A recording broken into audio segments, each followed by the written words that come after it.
apparently this is top secret, and I didn't think it was, and it shouldn't be, but based on the amount of times that I get asked these questions, it seems like it's a secret. So I want to break down for everybody how on Amazon marketing and off Amazon marketing actually work together, and why viewing them as siloed is a significant problem that most brands face.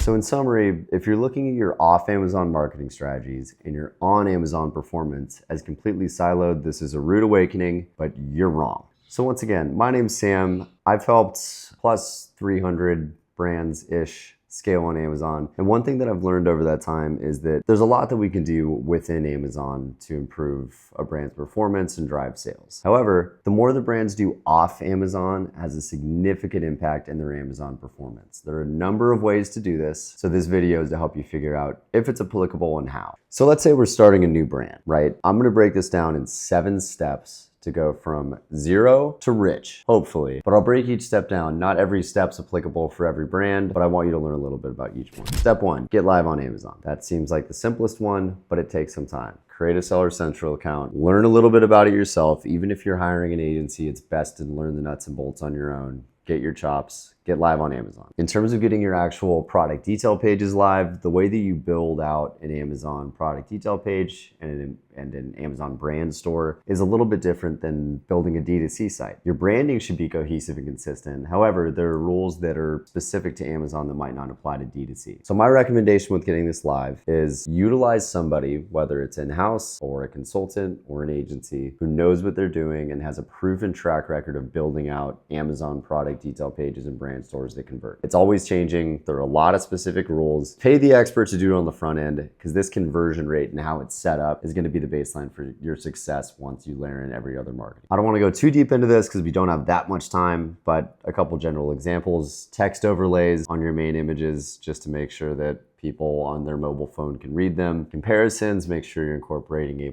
content. Everyone should have a brand store, whether you sell 1 product or 100, they're just important. Things like that. General rules, make sure all of this is set up before you pump too much money into really any form of marketing. Step 2, as it relates to Amazon specifically for now, review generation. So a number of ways you can do this. Obviously, you drive more sales, you get reviews from people. Not everyone's gonna write a review and not everyone's gonna leave you a positive review. One step that a lot of brands take when they're early on is enrolling in the Vine program. Essentially, you can pay, you get 30 reviews, you're guaranteed reviews, you are not guaranteed 5-star reviews, and you have to give away some free product. So I would say, depending on the quality of the product, the price of the product, it makes more sense for some brands than others, but it's always worth looking into. From there are a number of ways to generate reviews. You can utilize social media. You can, honestly, there are a lot of services that are ultimately meant to drive up the percentage of people that leave reviews based on your purchases. But at the end of the day, in order to get reviews, you need more purchases. The beginning of launching a product on Amazon can be a little bit of a grind. You need to have patience and you need to be prepared to lose a little bit of money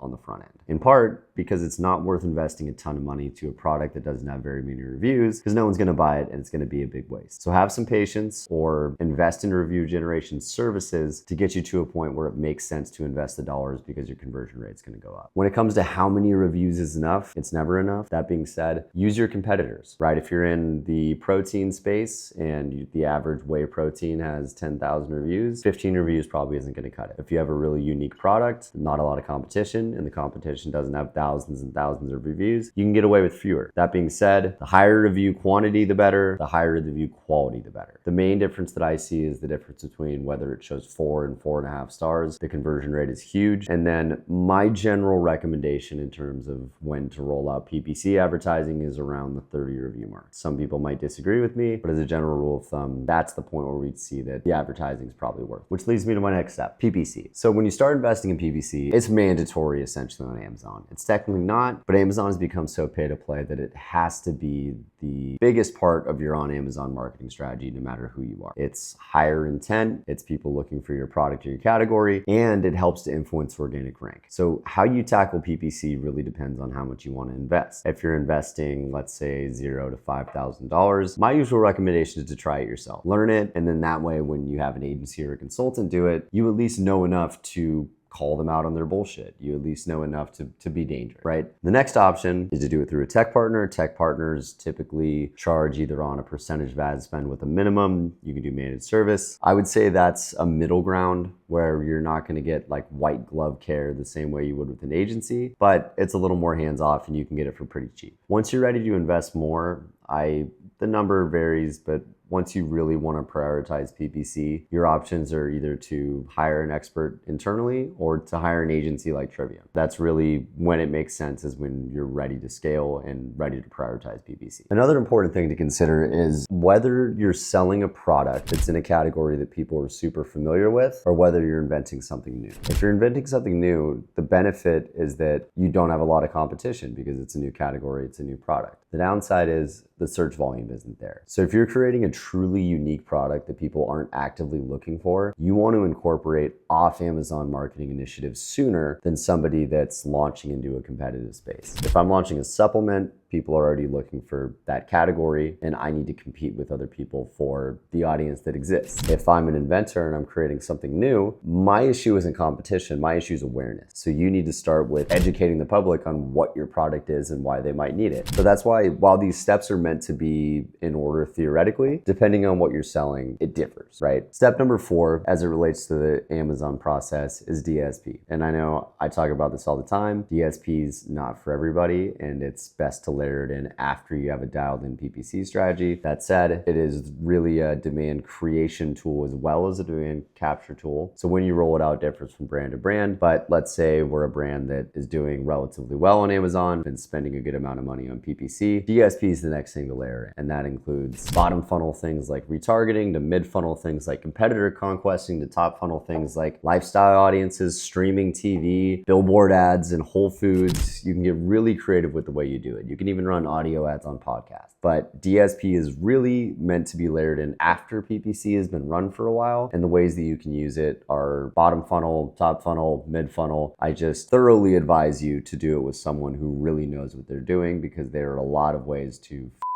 So stepping a little bit outside of Amazon, the next thing I want to talk about is TikTok. It was banned for a day. Now it's back. I don't think it's going anywhere. TikTok is one of those platforms that can be so incredibly valuable, A, depending on how you use it, and B, depending on what your product is. What I would encourage you to think about is, how does your product look and how does it compare to other products within the same category, and is it eye-catching? Like if I'm selling a very basic product on Amazon, let's say I'm selling plates, or what else is in this room? A boring looking chair, something that's not going to be eye-catching. There's no point in advertising it on TikTok. Put yourself in the consumer's shoes. Is this chair or this plate or this dumb basic black hat going to be noticeable on TikTok? Even if you pay an influencer to promote it, are people going to be interested in, or are they going to buy it? What makes you so unique that people are going to go buy your product once they see it? So if your product's boring, probably not for you. For those of you that have good branding, that truly believe in your product, you believe in the benefits, you believe it's unique, especially if it might need a little bit of explaining, TikTok's an incredibly valuable tool in the TikTok shop, not only to drive direct sales, but to influence your Amazon sales. Because you think about, if you use TikTok, you scroll through your feed, you have particular influencers that you follow them because you believe in whatever category it is they're promoting. They're talking about a product, you trust their opinion. Some people will buy it directly from the website, some will go to TikTok shop. If you're anything like me and I want it tomorrow because I'm impatient, first thing I'm gonna do is go to Amazon and see if they're selling anything. So while you do risk a little bit of cannibalization, whatever, having your product available on Amazon is absolutely instrumental before you start focusing on TikTok, just because of the spillover. If you advertise on TikTok but you're not available on Amazon, and your product isn't this unique special unicorn that nobody else in the world could replicate, Amazon shoppers are essentially just going to go buy from your competitor. If you're promoting the benefits of collagen, as an example, and you're not available on Amazon, people aren't going to go to your website and buy it from you when they can get your competitor on it. So take into consideration just at least having it available before you put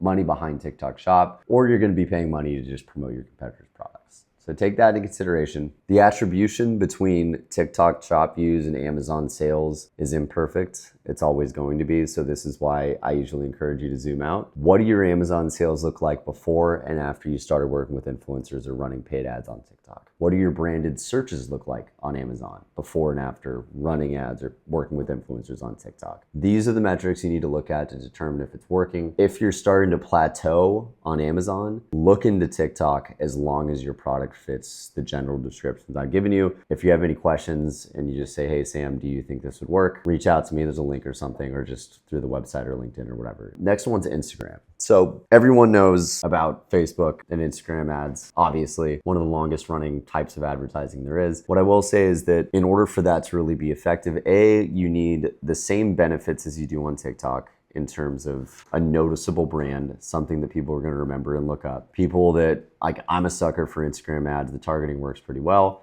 provided the product's good and it stands out. I would say that the influence from Instagram to Amazon is comparable to the influence of TikTok to Amazon. So it's another one of those things that you have to zoom out and look at and see if it actually influences your sales and your branded results. The two routes to go within Instagram, Facebook is you can go the influencer route or the paid ad route. I'd recommend testing both on a limited budget, see what works for you, but you're only as good as your assets. So it's worth investing the money to create really high quality video assets. It'll pay itself back 10 plus times over. So get great video as assets and you can multi-purpose those. So ultimately, tying all of this together, they're all complicated. Nobody knows how to do everything super well. I don't know how to do everything super well. So often I will point somebody in a different direction if they want someone to run their Instagram ads. At Trivium, we have somebody that is fantastic at TikTok ads. I'm not doing it myself. Nobody knows how to do everything, but it's important to look at it as a holistic strategy because ultimately all of these platforms do influence each other. So zoom out, look at your data, test something, look at your total sales, test something else, look at your total sales. The last piece of advice I'll leave you with is try to do things one at a time. Because if you see some early success and you have more ad dollars to burn really early on, people make the mistake of trying 10 things at once and their sales go up, but they don't know which one of these are working and which ones aren't because they have no way of telling.